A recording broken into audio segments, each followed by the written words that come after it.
சர்க்கரை வியாதி சர்க்கரை வியாதி பற்றின விழிப்புணர்வு இன்னைக்கு மக்கள்கிட்ட பெருமளவில் போய் சேர்ந்திருக்கு அப்படின்றத பார்க்க முடியுது.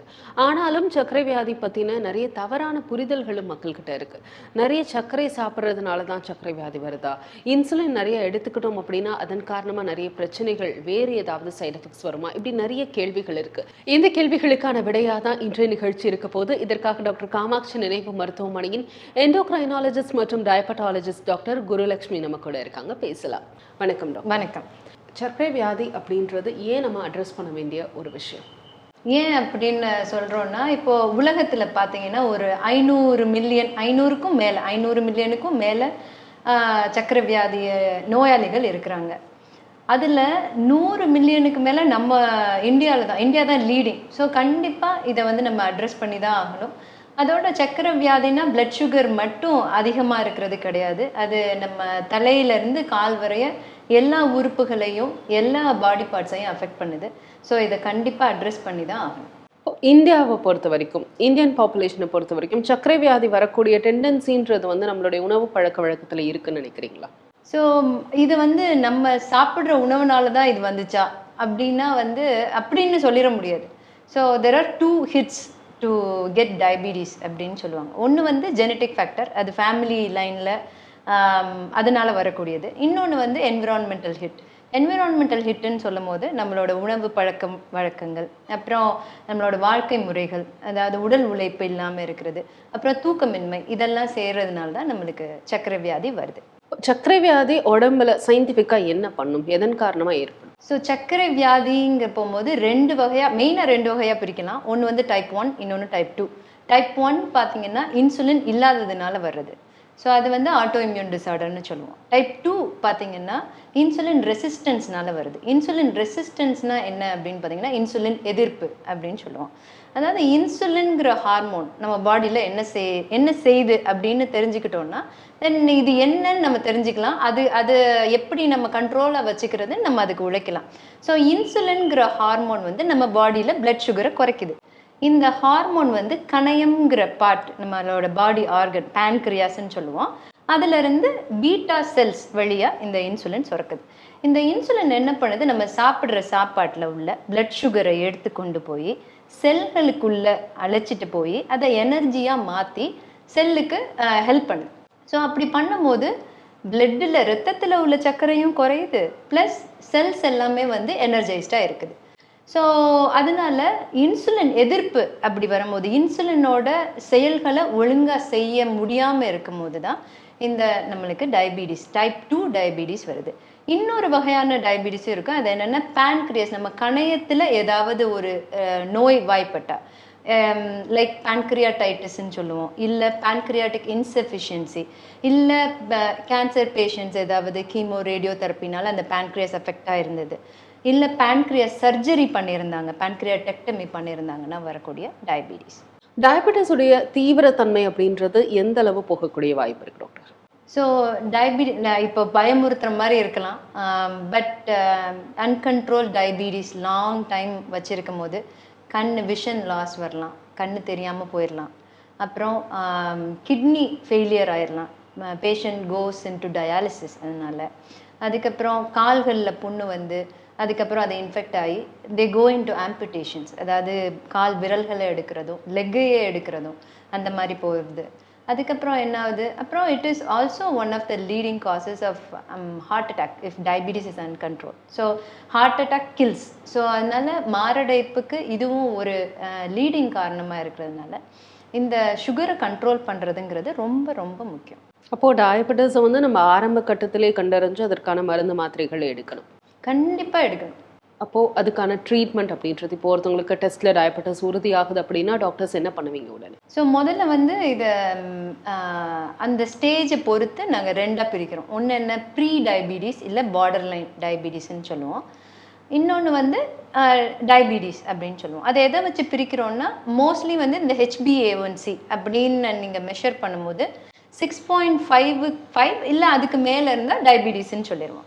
அதுவே 5.7 6.4 வரைய இருக்குது அப்படின்னா அந்த பார்டர் லைன் இல்லை ப்ரீ டயபிட்டிஸ்ன்னு சொல்லுவோம். ப்ரீ டயபிட்டிஸ் உள்ளவங்க என்ன பண்ணணும் இந்த டயபிட்டிஸ் வராமல் இருக்கிறதுக்குன்னா வாழ்க்கை முறைகளில் மாற்றம் பண்ணுறது தான் முக்கியமான திங். ஸோ என்ன நம்ம ரீசர்ச்சில் என்ன கண்டுபிடிச்சிருக்காங்க அப்படின்னு பார்த்தீங்கன்னா, ஈவன் ஒரு 5% வெயிட் லாஸ், இப்போ ஒரு 60 கிலோ இருக்காங்கன்னு வச்சுக்கோங்க, 10%னா 6 கிலோ, 5%னா ஒரு 3 கிலோ குறைச்சாங்கன்னா அவங்களால 2 ஈவன் 3 வருஷம் 4 வருஷம் டயபிட்டிஸ் வராமல் தடுக்க முடியும். இல்லாட்டி அந்த ஜெனட்டிக் ஃபேக்டர்னால கண்டிப்பாக வர்றதுக்குரிய சான்சஸ் ரொம்ப ரொம்ப ஹை. ஸோ அதனால் அப்போ அவங்க என்ன பண்ணணும், என்ன மாதிரி லைஃப் ஸ்டைல் சேஞ்சஸ் பண்ணணும் அப்படின்னு நீங்கள் பார்த்தீங்கன்னா, ஃபஸ்ட்டு நம்ம பார்க்க போகிறது டயட். டயட் வந்து உணவு பழக்க வழக்கங்கள். ஸோ அதில் வந்து எல்லாத்துக்கும் தெரியும், சுகர்னால் இனிப்பு சாப்பிடக்கூடாது அப்படின்னு சொல்லிடுவாங்க. ஸோ நெக்ஸ்ட்டு வந்து இந்த குளிர்பானங்கள் இருக்குது இல்லையா, அது எல்லாரும் வந்து அதை குளிர்பானமும் ஒரு பாக்கெட் சிப்ஸுமே போதும், ஓகே அதை வச்சே நான் நாளை ஓட்டிடலாம், அதுக்கப்புறம் போய் சாப்பிட்டுக்கலாம் அப்படிங்கிற மாதிரி. அந்த மாதிரி சாப்பிடும் போது உங்களுக்கு சுகர் ரொம்ப ஹையாகி டப்புன்னு லோ ஆகும். ஸோ அப்படி இருக்கிற பட்சத்தில் உங்களுக்கு இந்த காம்ப்ளிகேஷன்ஸ் அதிகமாக வர்றதும், சுகரை சீராக மெயின்டைன் பண்ண முடியாமையும் போகும். ஸோ இப்போ இந்த உணவு பழக்க வழக்கத்தை அப்போ நான் என்ன தான் பண்ணுறது அப்படின்னு கேட்டிங்கன்னா, நம்ம சாப்பாட்டோட அளவை குறைக்கணும், ப்ளஸ் ஒரு பேலன்ஸ்டான ஒரு மீல் எடுத்துக்கணும். அப்போ சாப்பாட்டோட அளவை எப்படி குறைக்கிறது அப்படின்னு கேட்டிங்கன்னா, விதவிதமான வழியில் நீங்கள் பண்ணலாம். So there are so many things. இப்போ இன்டர்மிட்டன்ட் ஃபாஸ்டிங் பண்ணலாம், இல்லை டைம் ரெஸ்ட்ரிக்டட் ஃபீடிங் பண்ணலாம், இல்லை வந்து நான் சாப்பிட்ற சாப்பாட்டையே வந்து இப்போது நான் அரை பிளேட் ரைஸ் சாப்பிட்றேன்னா அதை குவார்ட்டர் பிளேட்டாக ஆக்கிக்கோங்க. 25% ரைஸ் சாப்பிடுங்க, 25% ப்ரோட்டீன் சாப்பிடுங்க, 50% காய்கறிகள் சாப்பிடுங்க, அந்த மாதிரி மாற்றிக்கோங்க. ஸோ டைம் ரெஸ்ட்ரிக்டட் ஃபீடிங் அப்படின்னு சொல்லும் போது நீங்கள் வந்து காலையில் 10 மணிலேருந்து 6 மணிக்குள்ளே நான் என்ன வேணாலும் சாப்பிடுவேன், அதுக்கு முன்னாடியும் பின்னாடியும் சாப்பிட மாட்டேன். இல்லை இன்டர்மிட்டன்ட் ஃபாஸ்டிங்னு வரும்போது ஒவ்வொருத்தருக்கும் வேறு விதமாக பண்ணலாம். 12 மணி நேரம் இன்டர்மிட்டன்ட் ஃபாஸ்டிங் பண்ணலாம், 14 மணி நேரம் பண்ணலாம். ஸோ அது அவங்களோட கோமார்பிலிட்டிஸ், மற்ற வியாதிகள் என்ன இருக்குங்கிறத பொறுத்து இன்டர்மிட்டன்ட் ஃபாஸ்டிங் பண்ணிக்கலாம். ஸோ இன்னொரு முறையில் நம்ம வந்து என்ன பண்ணலாம்னா, கேலரி கவுண்டிங் பண்ணலாம். நம்ம உணவு பொருட்களில் எவ்வளவு கேலரிஸ் இருக்குது அப்படின்னு நீங்கள் தெரிஞ்சுக்க ஆரம்பிச்சு, அதோட எவ்வளவு கேலரி ஒரு நாளில் நீங்கள் எடுத்துக்கிறீங்க. இப்போ ஆவரேஜாக ஒரு ஆக்டிவாக இருக்கிற ஒரு ஆணுக்கும் பெண்ணுக்கும், அடல்ட் மென்னுக்கும் விமெனுக்கும் உங்களுக்கு வந்து ஒரு 30 to 33 கேலரி பெர் கிலோகிராம் அப்படின்னு வச்சுக்கிட்டிங்கன்னா, ஒரு 60 கிலோகிராம் இருந்தாங்கன்னா அவங்களுக்கு ஒரு 1800லேருந்து 2000 கேலரி.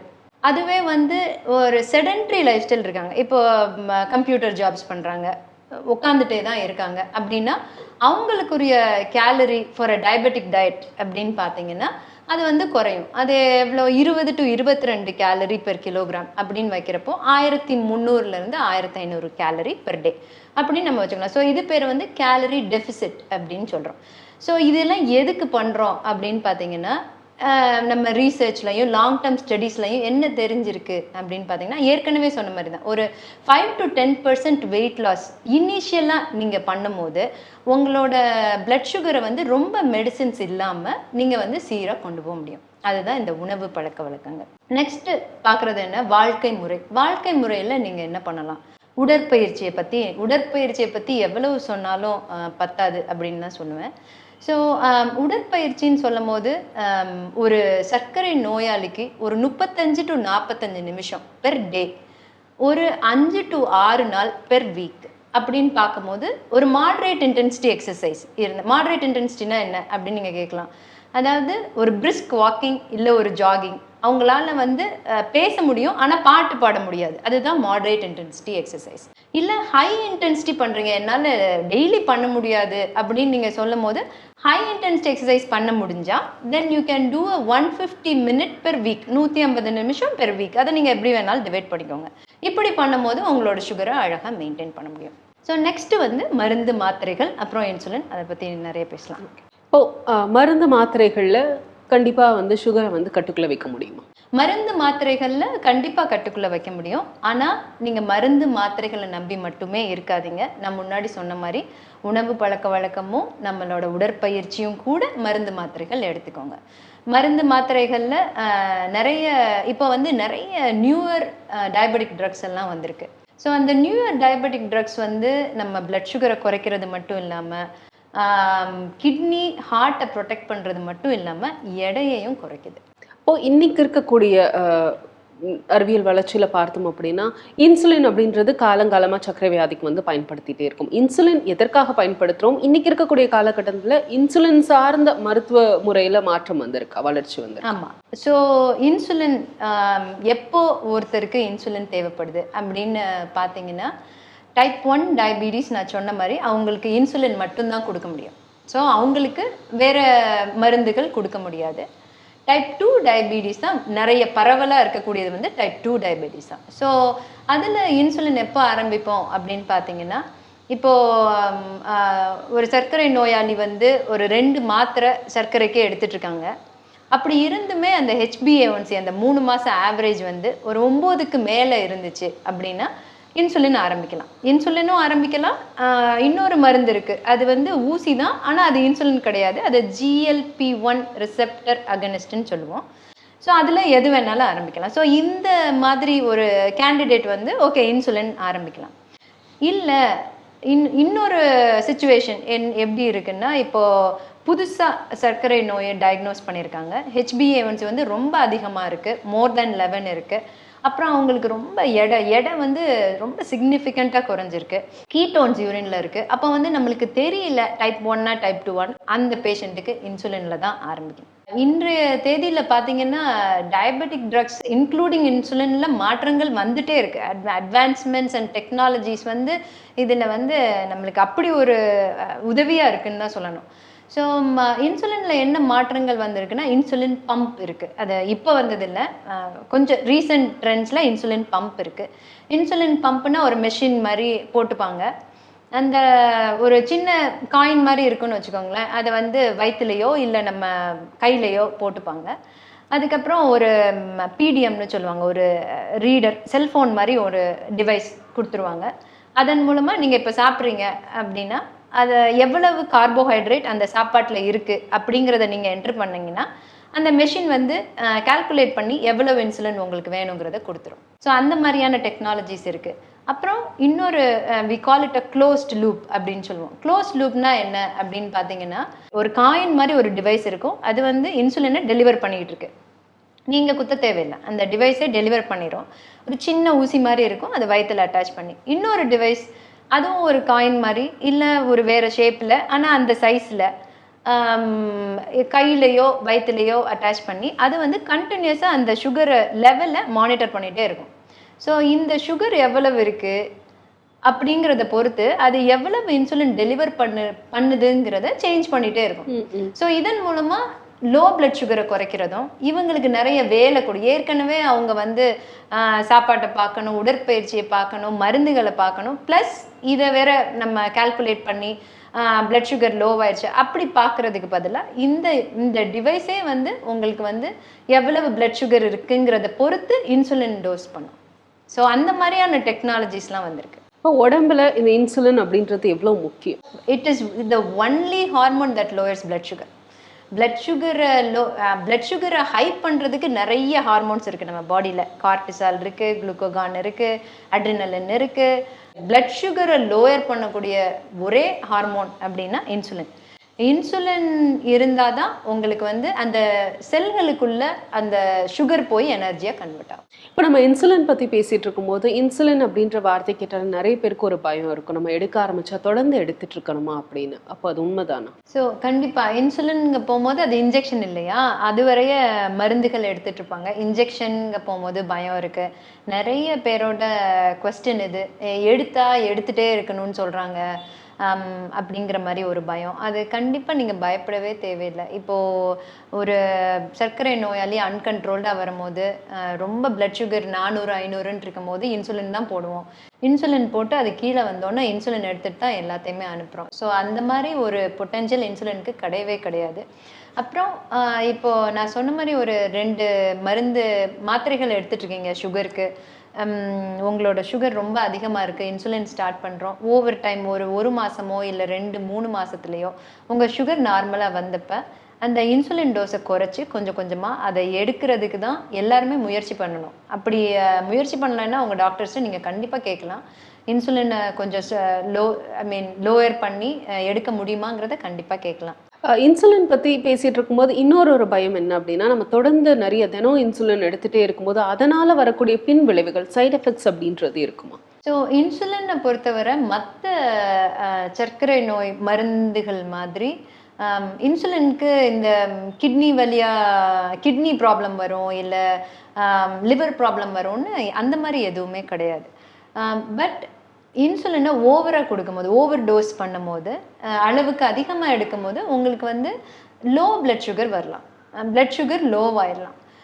ஸோ அந்த மாதிரி எஃபெக்ட் இருக்கலாம். ஸோ அதுக்கு வந்து கரெக்டான இன்சுலின் டோஸை தேர்ந்தெடுக்கிறது முக்கியம். நெக்ஸ்ட்டு லாங் டர்மாக இன்சுலின் கொடுக்கும் போது எடை அதிகரிக்கிறதுக்குள்ள வாய்ப்பு இருக்குது.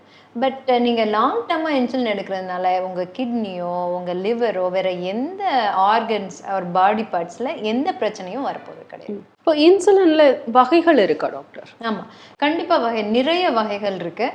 அதில் முக்கியமாக நம்ம எப்படி பிரிக்கிறோம் அப்படின்னு பார்த்தீங்கன்னா, பேசல் இன்சுலின், போலஸ் இன்சுலின் அப்படின்னு பிரிக்கிறோம். பேசல் இன்சுலின்னா லாங் ஆக்டிங் இன்சுலின் அப்படின்னு சொல்லுவோம். அது வந்து ஒரு 24 மணி நேரம் ஆக்ட் பண்ணுற அளவுக்கு இருந்தது. இப்போது 48 மணி நேரம், அதுக்கும் மேலே ஒரு வாரத்துக்கு ஆக்ட் பண்ணுறதெல்லாம் கூட வந்துட்டுருக்கு. ஸோ நெக்ஸ்ட்டு வந்து இந்த பேசல் இன்சுலின் என்ன பண்ணும் அப்படின்னு கேட்டிங்கன்னா, மெயினாக அந்த லிவர்லேருந்து வர்ற சுகர் அவுட்புட், லிவர்லேருந்து வெளியே வர்ற சுகரை வந்து கண்ட்ரோல் பண்ணும். ஸோ அதனால் இந்த ஃபாஸ்டிங் பிளட் சுகர், நம்ம வெறும் வயிற்றில் இருக்கிற போது காலையில் ஒரு பிளட் சுகர் செக் பண்ணுறோம் இல்லையா, அது நார்மலாக பண்ணுறது இந்த basal insulin. Next bolus insulin. Bolus இன்சுலின்னா என்னென்னா, நம்ம சாப்பிட்டோன்னே, இப்போ நம்ம சாப்பிட்றதுக்கு முன்னாடி ஒரு பிளட் சுகர் வந்து 100 இருக்குன்னு வச்சுக்கோங்க. நம்ம சாப்பிட்றோம், சர்க்கரை நோய் இருக்கிறவங்களுக்கு 200 வரையே போகுது. அந்த சாப்பிட்டதுக்கு அப்புறம் காஸ் பண்ணுற அந்த பிளட் சுகர் எக்ஸ்கர்ஷன்னு சொல்லுவாங்க, அது பிளட் குளுக்கோஸ் ஸ்பைக் பண்ணுறத கண்ட்ரோல் பண்ணுறது தான் இந்த bolus insulin. So basal insulin ஒரு நாளைக்கு ஒரு தடவை கொடுக்குறோம். போலஸ் இன்சுலின் யூஸ்வலாக நீங்கள் எத்தனை தடவை சாப்பிட்றீங்களோ அத்தனை தடவை கொடுப்போம், அந்த சாப்பாட்டுக்கு முன்னாடி கொடுப்போம். இன்னும் வகைகள் இருக்குது. எப்படின்னா rapid acting, ultra rapid acting, அந்த மாதிரி நிறைய வகைகள் இருக்குது. இது வந்து depends on how long they act. சில இது வந்து 3 மணி நேரத்துக்கு, சில இது 6 மணி நேரத்துக்கு, சில இது 8 மணி நேரத்துக்கு, அப்படிங்கிறத பொறுத்து வேறுபடும்.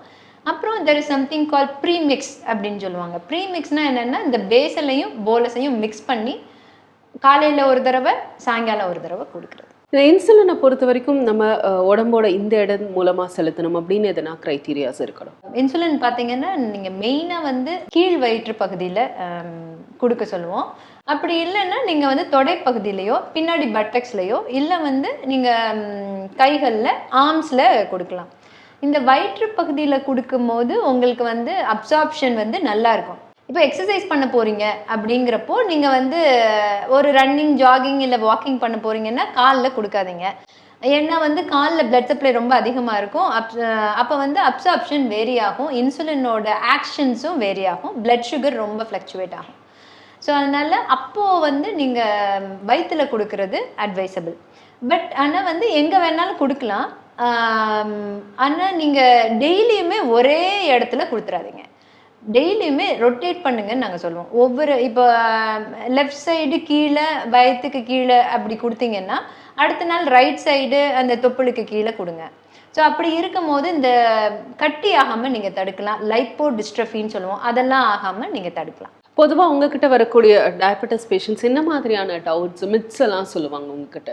தவறான புரிதல்கள் மக்கள்கிட்ட என்ன இருக்குன்னு நீங்கள் நினைக்கிறீங்க? ஆமாம், நிறைய இருக்குது. நான் வந்து மெடிசின் எடுத்தால் எடுத்துக்கிட்டே இருக்கணும், அது ஒரு இது இருக்குது. அப்புறம் டயபெட்டிஸ் வந்தோடனே எனக்கு வந்து நிறைய பேர் என்னென்னா, கண்ணு போயிடும், எனக்கு கிட்னி போயிடும், என்ன பண்ணாலும் போயிடும் அப்படிங்கிற ஃபியர் இருக்குது. இன்னொரு செட் ஆஃப் பீப்புளுக்கு எப்படி இருக்காங்கன்னா, அந்த லோ பிளட் சுகர் ஃபியர் இருக்குது. 200 இருந்தால் தான் அவங்க வந்து என்ன சொல்கிறது, சந்தோஷம், ஹாப்பியாக, பீஸ்ஃபுல்லாக இருப்பாங்க. 200க்கு கீழே போயிட்டாலே அதை மித்துன்னு சொல்ல முடியாது, இட்ஸ் ஜஸ்ட் அ ஃபியர். அப்புறம் இந்த சர்க்கரை சாப்பிட்டா சர்க்கரை நோய் வந்துடும், அந்த மாதிரி கூட நினைக்கிறாங்க. பட் அந்த எல்லாத்துக்குமே வந்து அந்த ஜெனட்டிக் ஃபேக்டர் இருந்தாலொழிய ஈஸியாக அந்த சர்க்கரை நோய் வராது. அன்லெஸ் நீங்கள் வந்து எந்த உடல் உழைப்புமே இல்லை, எப்போவுமே வந்து ஒரு அன்ஹெல்தி ஃபுட்டில் தான் இருக்கீங்க, வெயிட்டு கூடிட்டே இருக்குது, நீங்கள் அதை கண்டுக்கவே இல்லை அப்படின்னா வரும். நீங்க நிறைய பேஷண்ட்ஸை பார்க்கும்போது இன்னைக்கு வந்து டயபெட்டிஸ் நிறைய யங்கர் ஜெனரேஷனுக்கு வர்றதை பார்க்க முடியுதா டாக்டர்? ஆமா. ஸோ இந்த யங் அடல்ட்ஸ் அது எனக்கே ரொம்ப டிசப்பாயிண்டிங்கா, ரொம்ப சேட் நியூஸா இருக்கு. இந்த யங் 20s 27, 28, 29, ஹை 30s 31, 32, 33 இப்போதான் ஒரு வேலையில செட்டில் ஆயிருக்காங்க. அவங்க வந்து சுகர், ப்ரெஷர், கொலஸ்ட்ரால் எல்லா ப்ராப்ளத்தோடயும் வராங்க. ஐ திங்க் இது ஏன் ரொம்ப பார்க்குறோம் அப்படின்னு நான் நினைக்கிறேன்னா, அந்த உடல் உழைப்பு இல்லாமல் இருக்கிறது தான். இல்லை வீட்டில் சமைச்ச ஃபுட்டையே சாப்பிடாம வெளியிலேயே சாப்பிட்றதோ, ஒரு ஹெல்த்தி மீல் இல்லாமல் இருக்கிறதோ, தூக்கத்தை கரெக்டாக கடைப்பிடிக்காமல் இருக்கிறதுன்னு தான் நினைக்கிறேன். Plus there is a genetic factor, அதை யாரும் மாற்ற முடியாது. பட் இந்த யங்கர் ஜென்ரேஷனுக்கு கண்டிப்பாக விழிப்புணர்வு இன்னும் அதிகமாகவே வேணும். ஸோ இந்த எக்ஸசைஸ் பண்ணியே நீங்கள் வந்து இந்த டயபிட்டிஸ் வராமல் தள்ளி போடலாம், கண்டிப்பாக தள்ளி போடலாம். Even if you have a strong family history. ஏன் அப்படி சொல்கிறேன் அப்படின்னா, எக்ஸசைஸ் வந்து உங்களுக்கு இன்சுலின் பார்க்கக்கூடிய வேலையை இந்த டைப் 2 டயபிட்டிஸில் பார்க்க முடியும். ஸோ நான் ஏற்கனவே சொல்லியிருக்கேன், இந்த இன்சுலின் வந்து என்ன பண்ணுது, நம்ம சாப்பிட்ற சாப்பாட்டில் உள்ள சுகரை எடுத்து கொண்டு போய் செல்களுக்கு கொடுத்து அதை எனர்ஜியாக மாற்றுது. ஸோ எக்ஸசைஸ் என்ன பண்ணுது, இந்த இன்சுலினை இன்னும் நல்லா செயல்பாடு புரிய வைக்குது. ஸோ அது வந்து it decreases insulin resistance. So அதனால உங்களுக்கு இந்த சுகரும் கண்ட்ரோல் ஆகும், ப்ளஸ் உங்களுக்கு இந்த செல்ஸும் வந்து எனர்ஜைஸ்டாக இருக்கும். இந்த எக்ஸசைஸ் வேறு என்னெல்லாம் பண்ணும் அப்படின்னு கேட்டிங்கன்னா, எடையை குறைக்கிறவங்களுக்கு கண்டிப்பாக எடையை குறைக்கிறதுக்கு நம்ம வந்து டயட்டும் பண்ணணும், எக்ஸசைஸும் பண்ணணும். பட் ஒரு குறைச்ச எடையை நீங்கள் மெயின்டைன் பண்ணணும் அப்படின்னா இந்த எக்ஸசைஸ் கண்டிப்பாக முக்கியம். வேறு என்னெல்லாம் பண்ணும் இந்த எக்ஸசைஸ் அப்படின்னு பார்த்தீங்கன்னா, உங்கள் பிளட் ப்ரெஷரை குறைக்கும், உங்கள் கொலஸ்ட்ராலை குறைக்கும். ப்ளஸ் இது வந்து இது நம்ம மூளையில் வேலை செஞ்சு இது வந்து நம்மளோட ஹாப்பி ஹார்மோன்ஸ் அப்படின்னு சொல்லக்கூடிய என்டார்ஃபின்ஸை ரிலீஸ் பண்ணும். அப்படி இருக்கும்போது உங்கள் மைண்டும் ஃப்ரீ ஆயிரும். ஒரு எக்ஸசைஸ் பண்ணிட்டு வந்தீங்கன்னா உங்களோட டெய்லி வாழ்க்கை நல்லாயிருக்கும். ஒரு பையன் ஏதாவது பிரச்சனை பண்ணால் உங்களுக்கு கோபம் வர்றது கொஞ்சம் குறையும். ஸோ இந்த அளவுக்கு ஒரு எஃபெக்டை கொடுக்கக்கூடிய உடற்பயிற்சி நம்ம ஏன் செய்யக்கூடாது? ஒரு 40-45 நிமிஷம் உங்களுக்காக எடுத்துக்கிட்டா எவ்வளோ வாழ்க்கை நல்லாயிருக்கும். இன்னொரு பாயிண்ட்டு நான் வந்து என்னோட பேஷண்ட்ஸுக்கு சொல்லக்கூடியதை நான் இங்கே சொல்கிறேன். எல்லாரும் வந்து சம்பாதிக்க ஆரம்பித்தோடனே நம்ம வந்து ஒரு சேவிங்ஸ் போடுறோம். எதுக்கு? இன்வெஸ்ட்மெண்ட். பிற்காலம் நல்லா இருக்கணும் அப்படிங்கிறதுக்காக ஒரு இன்வெஸ்ட்மெண்ட் போட்டுகிட்டே வரும் மாதம் மாதம். ஏன் நம்மளுக்கு நம்ம ஓல்டேஜ் ஆகும்போது வர்ற ப்ராப்ளத்தை தீர்க்கிறதுக்கோ இல்லை வர்ற தேவைகளை தீர்க்கிறதுக்கோ அந்த சேவிங்ஸ் பண்ணுறோம். அது மாதிரி நான் சொல்ல போனால் the best investment that you can do is on your body. அந்த பாடி உங்கள் வாழ்நாள் ஃபுல்லாக உங்களோட வரப்போகுது. ஸோ அப்படி இருக்கும்போது அந்த பாடிக்கு நீங்கள் செய்கிற பெஸ்ட் திங்காக நான் இந்த உடற்பயிற்சியை சொல்லுவேன். ஒரு 40-45 நிமிஷம் உங்கள் பாடியில் இன்வெஸ்ட் பண்ணுங்கள். நீங்கள் பிற்காலத்தில் வரக்கூடிய இந்த சுகரையோ இல்லை கொலஸ்ட்ரால் ப்ராப்ளமையோ ஹார்ட் அட்டாக்கையோ உங்களால் தடுக்க முடியும். நிச்சயமா ஒரு உடற்பயிற்சி எந்த அளவு ரொம்ப முக்கியம் மனிதருக்கு அப்படின்னு சொல்லியிருக்கீங்க. குறிப்பாக அதுவும் டயபெட்டிஸ்க்கு உடற்பயிற்சி எப்படி ரொம்ப முக்கியம் அப்படின்றதையும் சொல்லியிருக்கீங்க. டயபெட்டிஸ்னா என்ன, இன்சுலினுடைய பயன்பாடு எப்படி, எதற்கு தேவை, டாக்டர் காமாட்சி நினைவு மருத்துவமனையில் டயபெட்டிஸ்க்காக என்ன மாதிரியான சிறப்பான சிகிச்சைகள் கொடுக்குறோம், இப்படி பல்வேறு விஷயங்களை பகிர்ந்து கொண்டீங்க. மிக்க நன்றி. ரொம்ப நன்றி.